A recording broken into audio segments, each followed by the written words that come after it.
Hai guys, Assalamualaikum warahmatullahi wabarakatuh. Selamat sejahtera.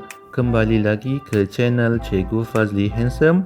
Hari ini kita akan menyambung pembelajaran kita, iaitu kita akan masuk ke bahagian yang kedua, bab yang ke-7, tingkatan 3, iaitu pelan dan dongangkan.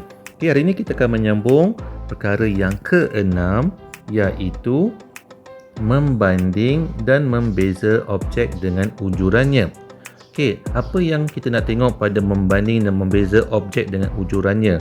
Kita nak tengok yang saya tulis dalam kotak ni, panjang sisi dan saiz sudut pada unjuran ortogon suatu objek berbeza mengikut arah pandangan. Nanti kita akan tengok pada jawapan pada contoh yang kita akan buat sebentar lagi. Contoh, rajah di bawah menunjukkan prisma tegak dengan tapak segi empat tepat EFGH terletak pada suatu satah mengufuk. A. Lukiskan dengan skala penuh unjuran ortogon prisma itu. Yang pertama, satah mengufuk sebagaimana dilihat daripada arah Z. So sekarang kita nak melukis satah mengufuk yang dilihat daripada arah Z. So, bila nak lukis pada arah Z, yang pertama kita akan nampak tapak di sebelah bawah dia. Tapak di sebelah bawah dia. So, kita lukis dulu tapak di sebelah bawah dia. Pastikan bila kita lukis, kita menggunakan pembaris dan kita mengukur mengikut dia punya ukuran yang sebenar. Memandangkan saya guna file PDF ni dan tidak ada pembaris, jadi saya minta maaf awal-awal, saya terpaksa lukis gambaran yang hampir sama tapi tidak mengikut ukuran. Alright, so saya nak tunjuk cara melukisnya. Yang pertama, bentuk tapak segi empat. Kita ada lebar dia,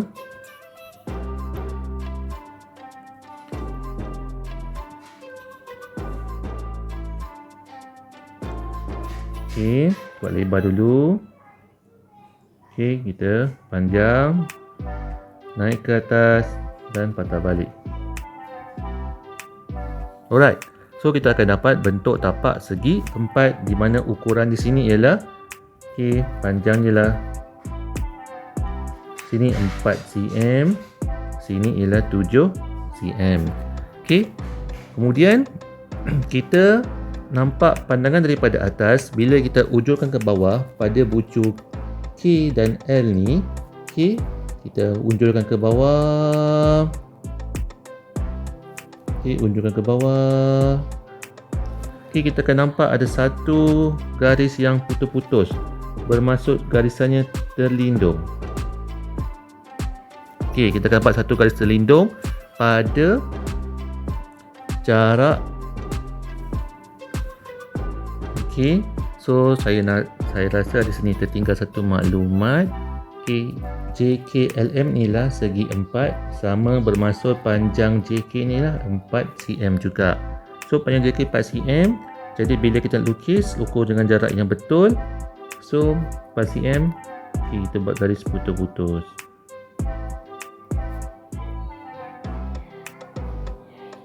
Kita buat garis putus-putus. Kemudian putus-putus ni. So kita dah siap melukis bahagian satah mengufuknya. 4 cm, ini pun 4 cm. Kemudian kita boleh labelkan dia punya huruf. Kita nampak pandangan dari atas MG, sini huruf MG, JH, sini JH. Kita nampak K dengan L.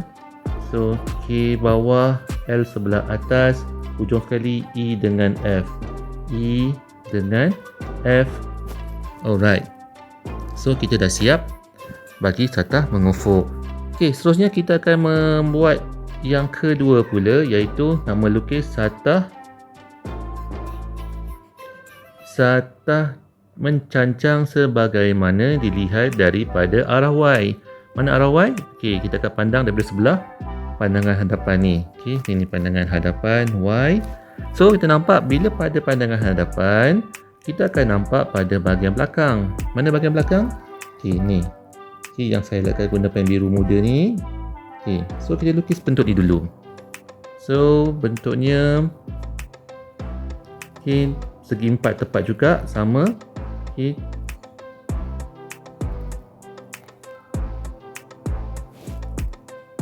Dapat bentuk segi 4 tepat. Kemudian tidak ada garis terlindung. Sebab apa? Bila kita tempat yang depan, ini pun akan menunjukkan bentuk yang sama juga. Tengok depan pun kita akan nampak bentuk yang sama, bentuk segi 4 tepat juga. Ukurannya, lebarnya 4 cm, tingginya 5 cm. Kemudian kita boleh labelkan dia punya huruf-huruf dia. Yang kita nampak, yang bawah kita nampak, saya highlight, saya tulis guna pen merah. E, H, sebelah kanan F, G, sebelah atas L, M, L, M, dan sebelah atas sebelah kiri K, J. Sini K, J. Alright. Suara pun dah berubah.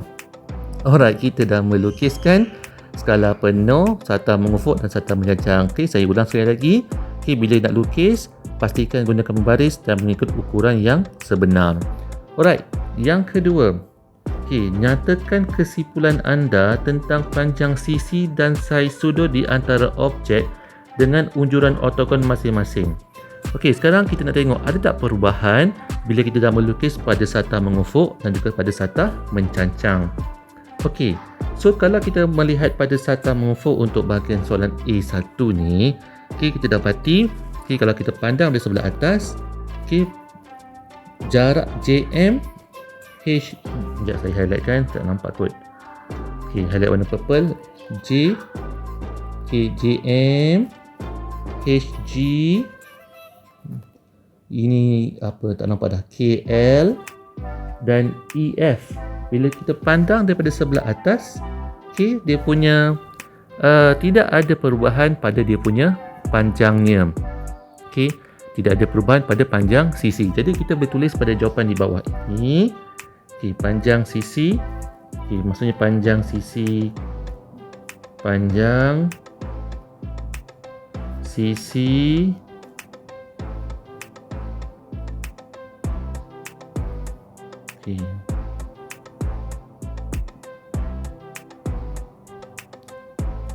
so panjang sisi apa tadi yang saya dah highlightkan? Tak apalah, kita tengok ada kita punya gambar ni. GMJ dengan GH, K dengan L dan juga E dengan F ni tidak berubah. So kita tulis ni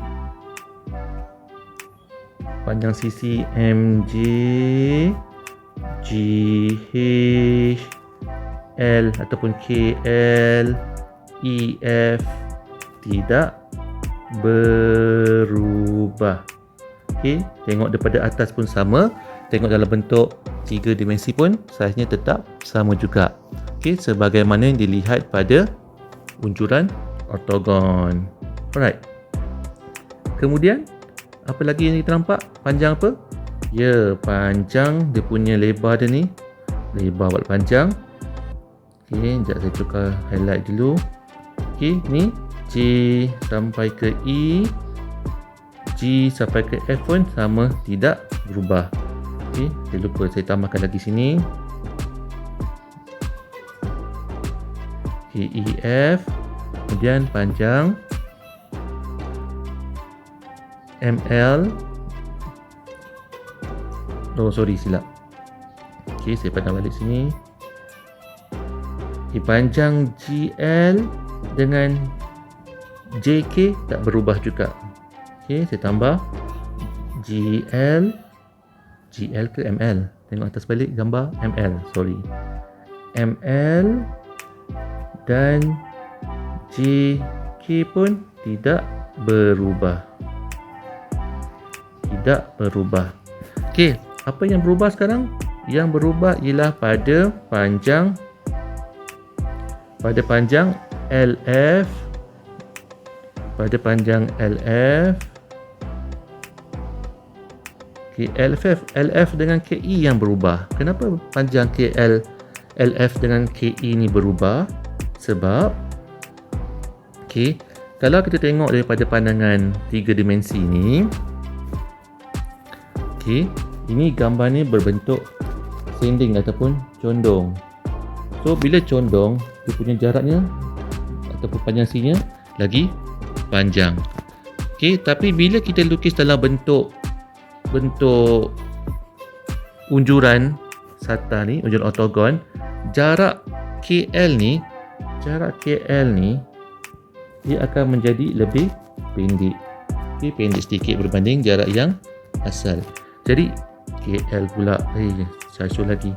Jarak LF dan juga jarak KE ni dia lebih pendek daripada yang asal, condong yang asal ni.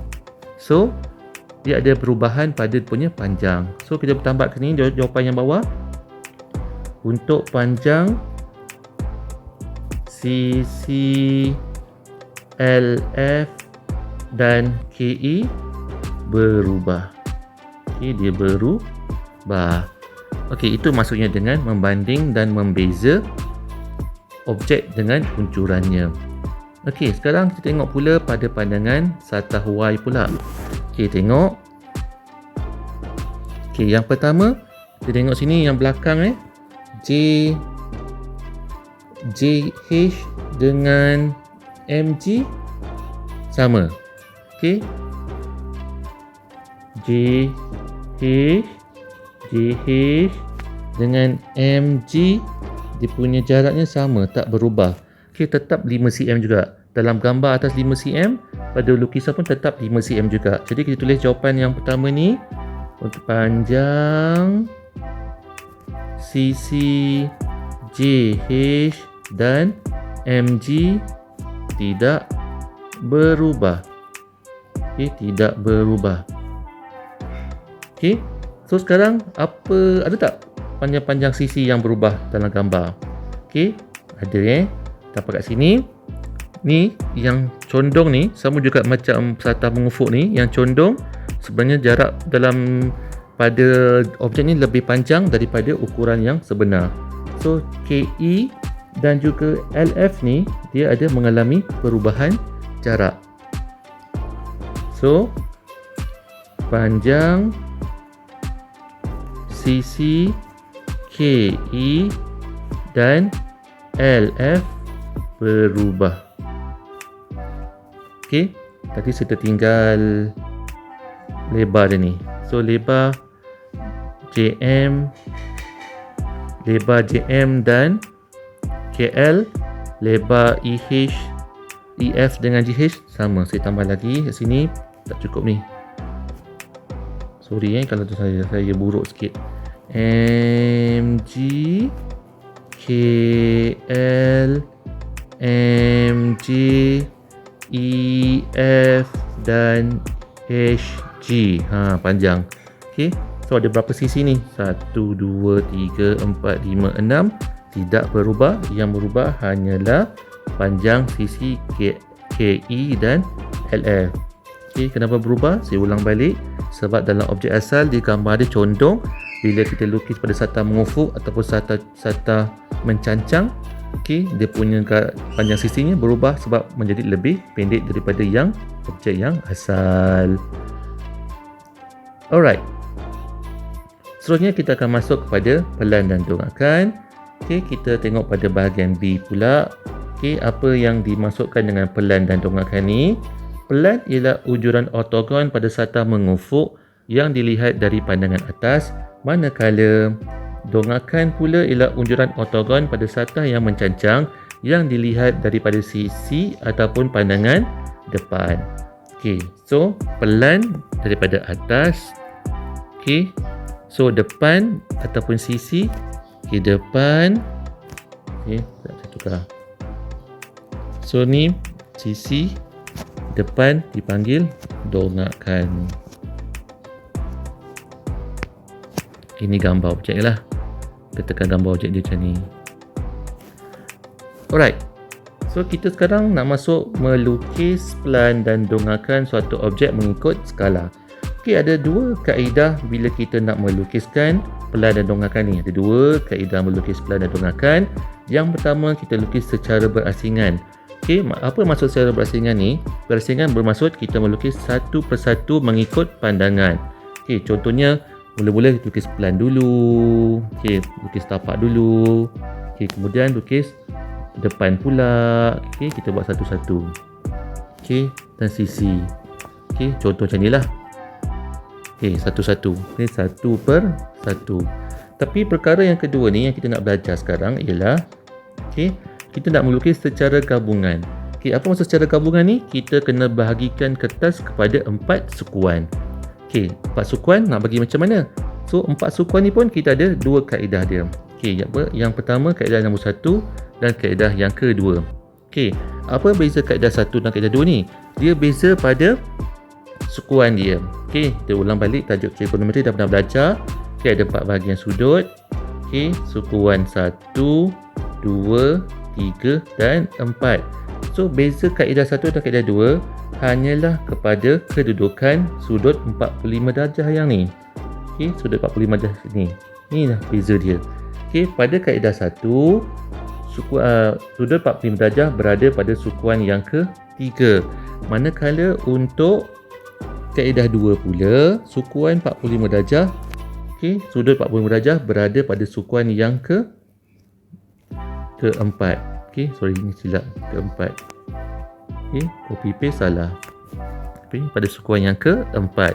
Kemudian apa beza lagi? Beza lagi ialah okey, pada kaedah yang pertama, okey, sudut 45 darjah atasnya mesti sisi. Okey, atasnya mesti sisi. Okey, dan sebelah kanan depan, bawahnya ialah pelan. Okey, kalau untuk kaedah yang kedua pula, bagi kaedah yang kedua pula, okey, atas sudut 45 darjah, sisi, sebelah kirinya depan, sebelah bawahnya pelan. Jadi, nak ingat dia cara macam mana? Okey, kalau sini 45 darjah, okey, saya lukis pada sini. Ini 45 darjah sebelah kiri pada sukuan yang ketiga. So, sisi depan pelan.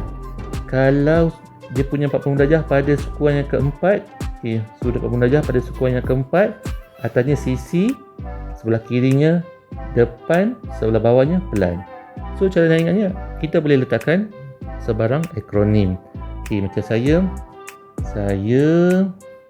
dari pekan contohnya. Saya dari pekan. Ini pun sama. Saya dari pekan. Okey, kita boleh gunakan banyak cara untuk mengingati kedudukan pandangan sisi depan dan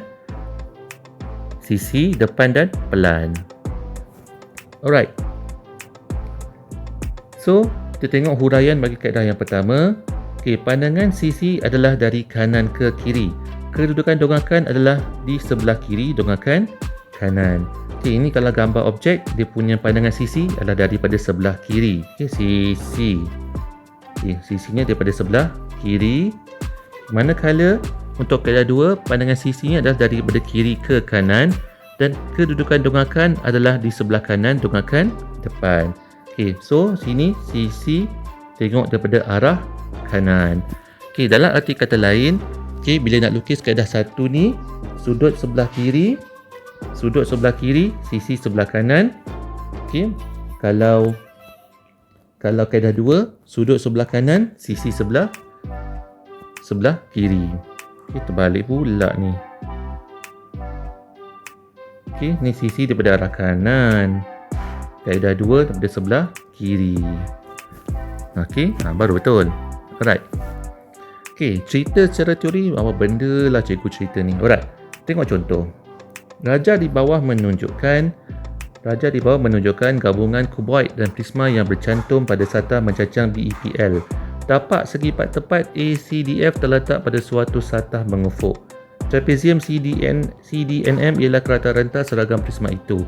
Lukis dengan skala penuh. Yang pertama pelan objek. Okay, pelan ialah pandangan daripada arah atas. Okay, pelan objek. Okay, kemudian kita nak lukis pelan. Okay, bila pelan, yang pertama kita akan nampak tapak dia. Allahu Akbar. Sorry. Okay, tapak dia. Okay, tapak dia memang nampak jelas. Atas mesti nampak tapak dia. So, senang saja. Kita cuma melukis balik pada tapak dia pada... Oh, dah ada kotak bagus. Okey, sekarang kita tahu pandangan sisinya daripada pandangan sisi berada pada sebelah kiri. Bila pandangan sisi berada pada sebelah kiri, bermaksud sudut 45 darjah ni pada sebelah kanan. Okey, padamlah. Okey, sekarang kita nak tahu 45 darjah sebelah kanan. So, saya dari pekan. Okey, sisi depan pelan. Sisi depan pelan. Okey, kita lukis pandangan pelan dulu ke? Okey, lukis pandangan pelan dulu pun boleh, tak ada masalah. So, ikut kotak, kita anggapkan satu kotak ni bersaiz 1 cm. Okey, sebenarnya dalam soalan ataupun dalam peperiksaan tidak ada kotak, tapi tujuan pembelajaran saya letakkan kotak untuk memudahkan kita melukis. Alright, so kita tengok gambar tapak dia, panjangnya 4 tambah 3 ialah 7 cm, lebarnya 4 cm. Kita lukis. Okey, kita lukis dia punya tapak dulu. Okey, panjangnya 7, lebarnya ialah 4. So, kita lukis. Okey, 4, 7 panjangnya. Okey, semua lukis kena gunakan pembaris. Alright, kita buat bentuk segi 4. Okey, so dia punya putus-putus pada 3 cm. So, daripada bawah ni 3 cm. Okey, 1, 2, 3 cm. Okey.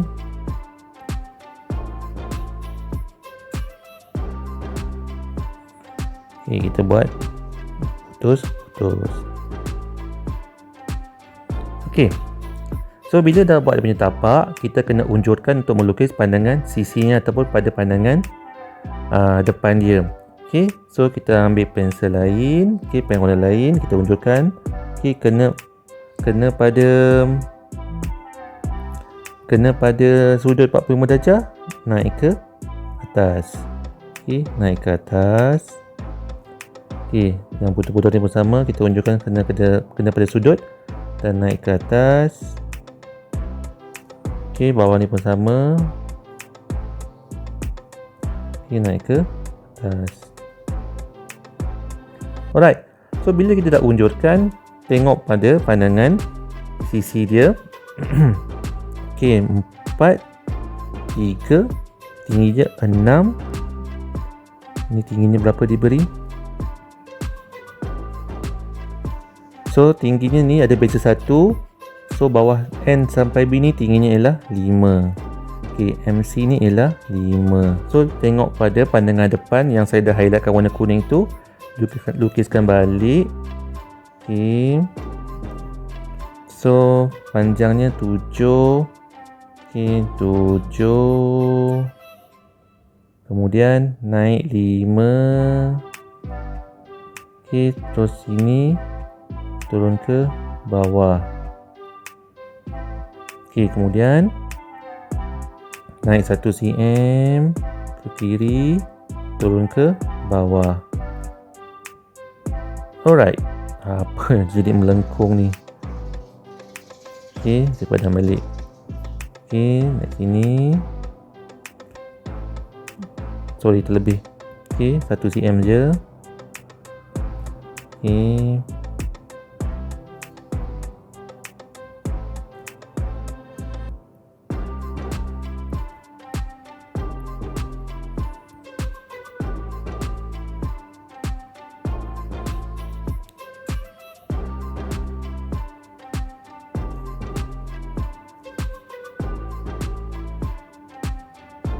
Okey.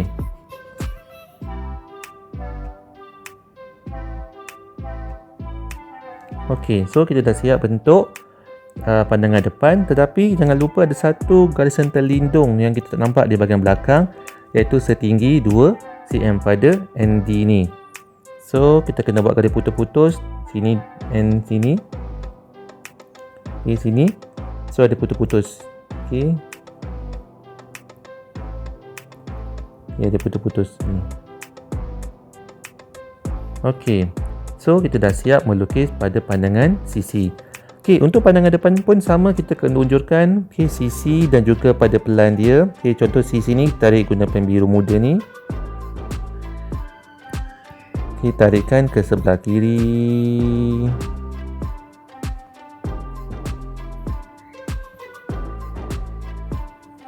Okey, tarikkan ke sebelah kiri. Semua kena gunakan pembaris Okey, tarikkan ke sebelah kiri juga yang bawah ni. Okey, yang putus-putus ni pun sama. Okey, tarikkan ke sebelah kiri juga. Okey, teruk sangat ni. Okey. Okey. Dan pelan ni pun sama, tarikkan ke atas juga.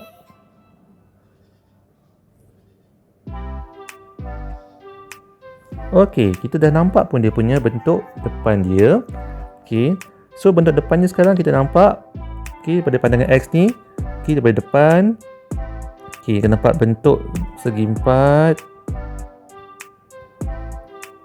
Okey. Segi empat ni kita nampak dulu. Okey, dan ada satu condong macam ni di depan. Okey. So yang pertama kita buat petak dulu. Petak pun dah ada, kita cuma lengkapkan gambar ni saja. Okey. Petak pun dah ada, senang cerita. Okay, ikut saja bentuk dia.